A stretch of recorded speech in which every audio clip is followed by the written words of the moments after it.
الله من الشيطان الرجيم. بسم الله الرحمن الرحيم. ومثل الذين ينفقون أموالهم ابتغاء مرضات الله وتثبيتا من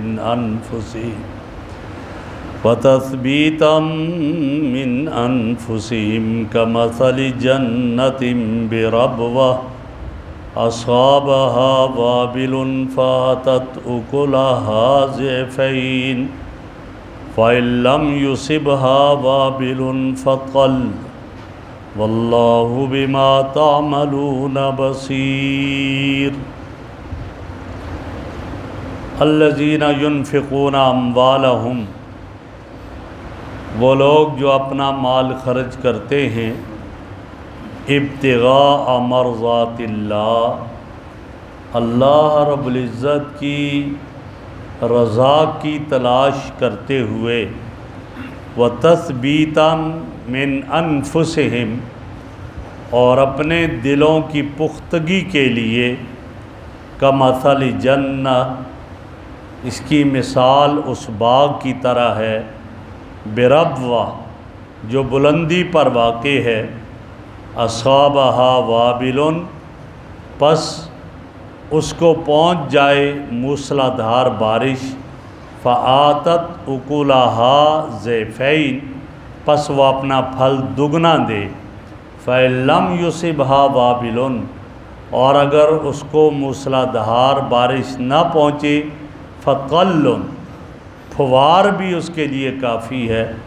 واللہ بما تعملون بصیر، جو تم کرتے ہو اللہ رب العزت اس کو دیکھتا ہے. ایود احدکم ان تکون لہ جنہ، کیا تم میں سے کوئی یہ پسند کرتا ہے کہ اس کے لیے ایک باغ ہو، من نخیل، کھجوروں کا، وعناب، اور انگوروں کا، تجری من تحتہا الانہار، اس کے نیچے سے نہریں جاری ہیں، لہو فیہا من کل الثمرات، اس کے لیے اس باغ میں ہر طرح کے پھل موجود ہیں، وَأَصَابَهُ الْكِبَرُ، اور پہنچ جائے اس باغ کے مالک کو بڑھاپا، وَلَهُ ذُرِّيَّةٌ ضُعَفَاء، اور اس کی اولاد کمزور ہے، فَأَصَابَهَا إِعْصَارٌ، پس پہنچے اس باغ کو بگولا، فیہ نار، اس میں آگ ہے، فاحترقت، پس وہ بگولا اس کو جلا دے. کذالک یبین اللہ، اسی طرح اللہ بیان کرتے ہیں، لکم الآیات، تمہارے لیے احکام، لعلکم تتفکرون، تاکہ تم غور و فکر کرو. میرے محترم بزرگوں اور دوستو، ان آیتوں سے پہلے والی آیات میں ان لوگوں کا ذکر تھا جو مال خرچ کرتے تھے، ریاکاری اور دکھلاوے کے طور پر خرچ کرتے تھے، اور ان کا مقصود اللہ کو راضی کرنا نہیں ہوتا تھا.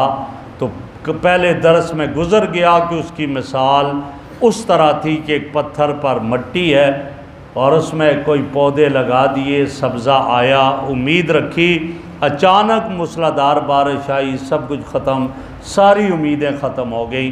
کہ اسی طرح آدمی کچھ امید رکھتا ہے، ریاکاری اس کے سارے اعمال کو ضائع کر دیتی. آج کی ان آیات کے اندر یہ بتایا جا رہا ہے کہ وہ آدمی جو اپنا مال خرچ کرتے ہیں اللہ کو راضی کرنے کے، ان کا مطمع نظر ریاکاری نہیں، دکھلاوا نہیں، ہمارا رب ہم سے راضی ہو جائے، اس پر کیا ملے گا؟ ان کا مقصد ہی یہی ہے کہ اللہ راضی ہو جائے. تو فرمایا، مثل الذین ينفقون اموالہم، ان لوگوں کی مثال جو اپنا مال خرچ کرتے ہیں ابتغاء مرضات اللہ کی رضا کے لیے. مقصد ہی کیا ہے؟ ہمارا اللہ ہم سے راضی ہو جائے. اور ظاہر ہے کہ جس سے اللہ راضی ہو گیا اس کو سب کچھ مل گیا، پھر اس سے کوئی چیز نہ رہی. اللہ راضی ہے تو پھر سب کچھ مل گیا اس کو، اور جس سے اللہ ناراض ہو گیا تو فرمایا وہ ہر چیز سے محروم ہو گیا. اس کو کچھ نہ ملا، تو لہٰذا مقصد کہ اللہ راضی ہو تو سب کچھ ملا۔ ایک مقصد مرضات اللہ، ابتغاء مرضات اللہ، اور دوسرا کیا ہے؟ تثبیتا من انفسہم، اپنے دلوں کی پختگی کے لیے خرچ کرتے ہیں۔ دلوں کی پختگی سے کیا مراد؟ یعنی اللہ کی رضا کے ساتھ ساتھ ان کا مقصد اپنے نفس کی اصلاح ہوتا ہے، اپنے نفس کی اصلاح ہے، تاکہ دل انفاق فی سبیل اللہ کے راستے میں خرچ کرنے اور نیکی کے کاموں پر ثابت قدم رہے، اور ان کے دلوں سے بخل جو ہے اس کا مادہ ختم ہو جائے، کنجوسی کا مادہ ختم ہو جائے، اور اللہ کے راستے میں خرچ کرنے پر دل خوش ہو، نہ کہ دل دکھے اور نہ کہ تکلیف ہو دل میں۔ جب یہ ان کا مطمع نظر ہوگا تو اللہ فرماتے ہیں اس طرح خرچ کرنے والا اللہ کے راستے میں، غرباء، مساکین، فقراء پر خرچ کرنے والا، اور اس کی مثال کیا ہے؟ کمثل جنت بربوہ، ایک باغ ہے، اونچی جگہ پر وہ باغ ہے۔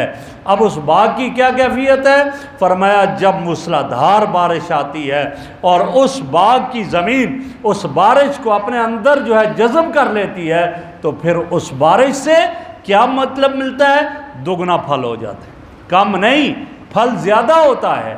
وہ اس طرح نہیں ہے مٹی کے پتھر کے اوپر ہے، نہیں، یہ تو زمین ہے نا، اور اس زمین ایسی زمین جس میں اگانے کی صلاحیت، خوب بارش ہوتی ہے، زیادہ بارش ہوتی ہے، فرمایا تیز بارش ہوتی ہے، تو وہ دگنا زمین پھل دے دیتی ہے، اس کی فصل دگنا آنے لگ جاتی ہے۔ فرمایا فاتت اکلھا ضعفین، اور اگر اس کو تیز بارش نہ بھی آئے، بوندا باندی ہوتی جائے، پھوار سی آتی جائے، تھوڑی بہت بھی بارش ہو جائے، فرمایا وہ بھی کافی ہو جاتی ہے، اس سے بھی فائدہ ہوتا ہے، نقصان نہیں ہوتا ہے۔ یہاں مفسرین کرام فرماتے ہیں کہ یہاں وابلن، موسلادھار بارش اور تیز بارش جو فرمائے سے مراد ہے کہ آدمی اپنی فیاضی کا خوب مظاہرہ کرتا ہے، سخاوت کا مظاہرہ کرتا ہے، اللہ کے راستے میں خوب دیتا ہے۔ جب خوب دیتا ہے تو اس کی مثال کیا ہوتی ہے؟ اس کو ثواب بھی کئی گنا ملتا ہے، اس کو ثواب بھی زیادہ ملتا ہے۔ پہلے گزرا ہے 700 سے بڑھ کر کے، اور لا الہ النہایہ، اللہ اپنی مرضی کے مطابق جتنا دیں اس کو اتنا اجر و ثواب ملتا ہے، اور وہ اتنے اجر و ثواب کا مستحق ہوتا ہے۔ جتنا زیادہ بارش کی طرح خرچ کرتا ہے اللہ اس کو اتنا زیادہ دیتا ہے۔ لیکن اگر وہ زیادہ خرچ نہیں کرتا، جیسے اس زمین پر تھوڑی بہت پھوار بھی ہو جائے پھر بھی فائدہ ہو جاتا ہے، فرمایا یہ اگر زیادہ نہیں خرچ کرتا، تھوڑا سا بھی اللہ کے راستے میں خرچ کرتا ہے، اللہ اس پر بھی اس کو اجر دیتا ہے، اس کا یہ خرچ کیا ہوا ضائع نہیں ہوتا ہے۔ تھوڑی مقدار میں بھی خرچ کرتا ہے تو فرمایا اس کی کامیابی کے لیے یہ بھی کافی ہے۔ لیکن شرط کیا ہے؟ شرط یہ ہے کہ نیت اللہ کی رضا، دکھلاوا مقصود نہ ہو، اللہ کی رضا مقصود ہو، اور جب اللہ کی رضا مقصود ہوگی تو پھر یہ مفسرین نے بڑی عجیب بات لکھی، فرمایا یہاں زمین کا کہا، انسان کی نیت بمنزلہ زمین کے، زمین میں اگانے کی صلاحیت ہے، موسلادھار بارش ہے تو پھل دگنا ہے۔ فرمایا اس طرح زمین کی مانند یہ نیت ہے، نیت اگر ٹھیک ہے اللہ کی رضا کے لیے، اخلاص ہے نیت میں، اللہ کی رضا ہے، پھر خرچ کرے گا اللہ کی رضا کے لیے تو اس کو خوب ثواب ملے گا، کم بھی خرچ کرے گا۔ اسی لیے آتا ہے نا کہ اللہ کی رضا کے لیے اگر کھجور بھی خرچ کرو گے اود پہاڑ کے برابر اجر ملے گا، اور دکھلاوے کے طور پر، ریاکاری کے طور پر اود پہاڑ کے برابر سونا بھی خرچ کرو، کچھ فائدہ نہیں ہے، اس کا اجر نہیں ملے گا۔ تو فرمایا یا انسان کی یہ نیت یہ اس زمین کی بمنزلہ ہے، اور جب زمین کی بمنزلہ ہے تو جیسے زمین میں بارش خوب آئے تو دگنا پھل ملے گا، فصل دگنا ہوگی، یہاں بھی ایسا ہی ہوگا۔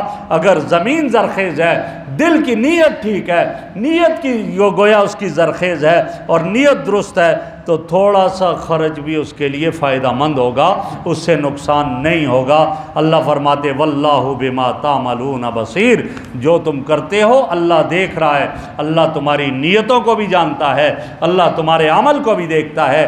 آگے فرمایا ایود احدکم ان تکون لہ جنہ، بڑی پیاری مثال دی۔ فرمایا ایک آدمی ہے، اس کا باغ ہے، کھجوروں کا اور انگوروں کا باغ، پھر نیچے نہریں بھی جاری ہیں، اس طرح کا باغ، اور اس میں ہر طرح کے پھل ہیں۔ اب یہ بوڑھا ہو گیا، بڑھاپا آ گیا، ہاتھ لرز رہے ہیں اور جو ہے کچھ کر ہی نہیں سکتا، کما نہیں سکتا، اولاد بھی چھوٹی اولاد ہے، بڑی اولاد بھی نہیں ہے۔ بڑا بیٹا ہو آدمی کہتا ہے میری اولاد کمانے والی ہے، بھائی چھوٹے چھوٹے بچے ہیں، اولاد بھی چھوٹی۔ اب اولاد کی امیدیں اور اس کی اپنی امیدیں اپنے باغ پر لگی ہوئی ہے کہ بھائی کوئی نہیں، میں بوڑھا ہو گیا، کمانے والا نہیں ہوں، یہ باغ میرا ہے، اس کا پھل مجھے کام آئے گا، اس سے جو ہے میں اپنا گزارا کروں گا، میرا وقت گزرے گا۔ اولاد بھی کہتی ہے ہمارا باپ کما نہیں سکتا ہے، اس پھل باغ کے پھلوں سے اس کو فائدہ ہوگا اور ہمارا گزارا سال تو اسی پر ہمارا گزر جائے گا۔ اب سارے وہاں امیدیں لگا کر بیٹھے ہیں۔ اولاد بڑی ہو تو لوگ کہتے ہیں کوئی بات نہیں بھائی، میں بوڑھا ہو گیا نہیں کما سکتا، میرا بیٹا کما کر لائے گا، میرا جو ہے فلاں کما کر لائے گا۔ اب وہ بھی چھوٹے چھوٹے، کوئی کمانے کے قابل نہیں۔ اب ساری کی ساری امید باغ پر لگی ہوئی ہے۔ اچانک آگ آئی اور اس باغ کو جلا کر ختم کر دیا، ساری امیدیں ختم۔ فرمایا بتاؤ اس کو کتنا دکھ ہوگا۔ اس آدمی کو یقیناً بہت دکھ ہوگا، ہارٹ اٹیک نہ ہو جائے کہ مجھے جس سے امیدیں تھیں وہ سارا ختم ہو گیا، میری اولاد بھی چھوٹی چھوٹی ہے، اب میرا کیا بنے گا؟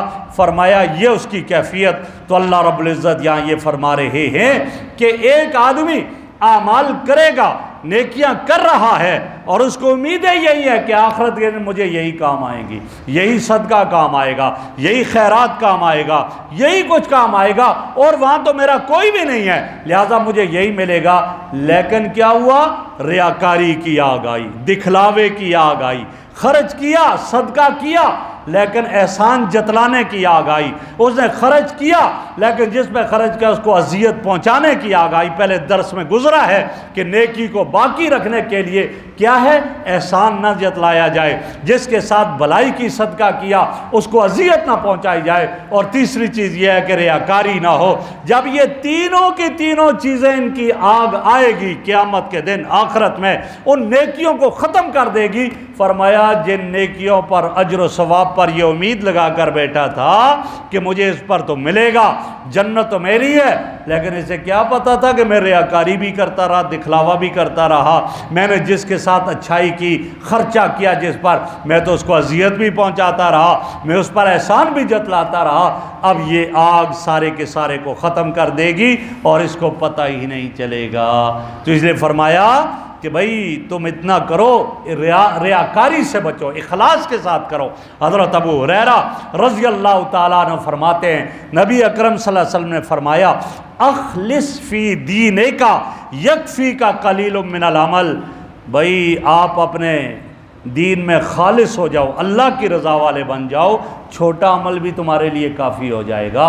لہٰذا اللہ کی رضا ہو مطمع نظر اور اس میں اور کچھ نہ ہو، تو لہٰذا یہ آدمی نیکیاں تو کرتا رہا، سب کچھ کیا، لیکن آخر میں وہ ریاکاری کی آگ نے، دکھلاوے کے آگ نے اور احسان جتلانے کی آگ نے، اذیت پہنچانے کی آگ نے اس سارے کی ساری نیکیوں کو ختم کر دیا۔ فرمایا جیسے اس باغ کے ضائع ہونے پر نقصان ہے، کتنا دکھ ہوا، یہاں بھی اس کو اتنا ہی دکھ ہوگا۔ اللہ فرما رہے ہیں کذالک یبین اللہ لکم الآیات، اللہ اسی طرح مثالوں کے ساتھ تمہارے لیے احکام بیان کرتے ہیں، لعلکم تتفکرون، تاکہ تم غور و فکر کرو۔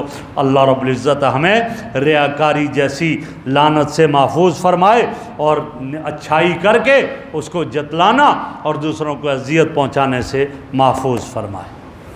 الحمدللہ رب العالمین والعاقبۃ للمتقین والصلاۃ والسلام علی رسول محمد وآلہ وصحبہ اجمعین۔